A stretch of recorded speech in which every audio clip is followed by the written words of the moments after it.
Hey everyone, how is it going? We are live here on YouTube with a fire and ice episode. Yeah, I've been wanting to do an episode design that was based on hot and cold, and I considered a variety of designs. But that's what I ended up with.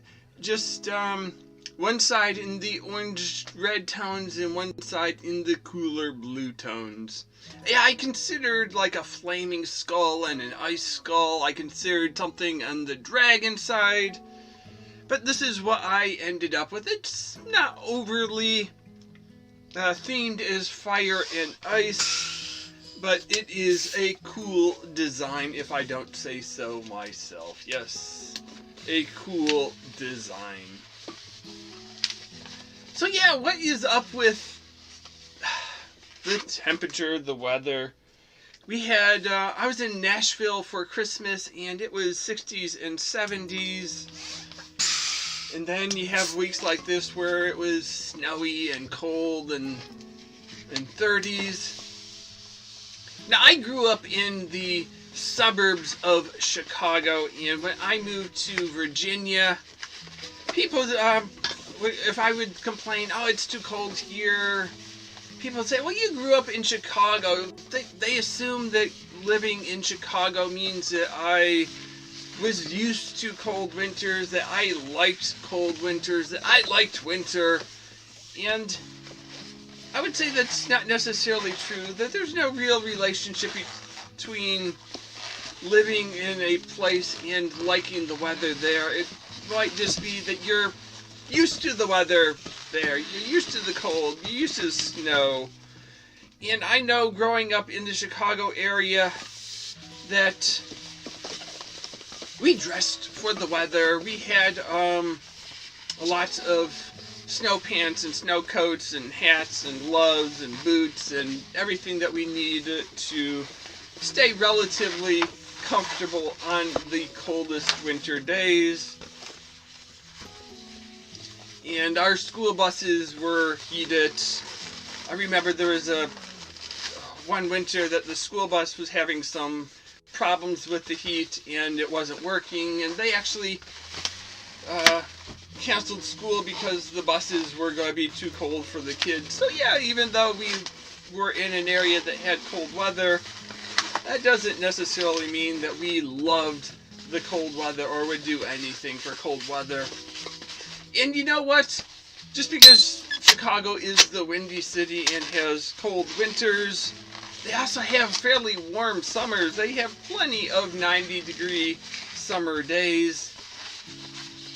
I remember visiting relatives that didn't have air conditioning in their house and thinking, oh, this is so miserable. Why don't they have air conditioning here? And yeah, I think these days we take air conditioning and heat for granted, that everyone has heat, everyone has air conditioning, right? That's the assumption that you sort of have. Eeny, meeny, miny, mo. Let's give this guy a bow tie.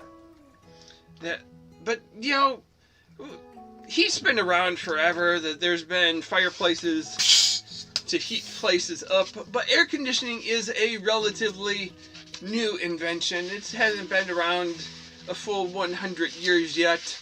They say that the first air conditioner that we, as we know it, debuted in New York City's Rivoli Theater in 1925. It pushed air through water-chilled coils to produce a stream of cooled air, and it relied on a central compressor to keep things cold.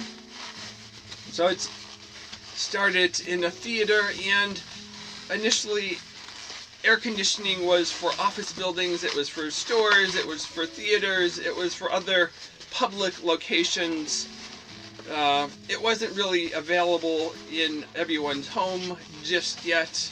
It was more around the 1950s that air conditioning became available in people's homes. That's before I was born, so I never lived in the pre-air conditioning time frame. And they say that it was 1970s when central air conditioning was invented. So in the 50s, 60s, in early 70s, if people had air conditioning in their home, it was a window unit. It was just for 1 or 2 rooms. It wasn't for the whole house. That wasn't available until houses were being built in the 80s. And now hardly anyone has a house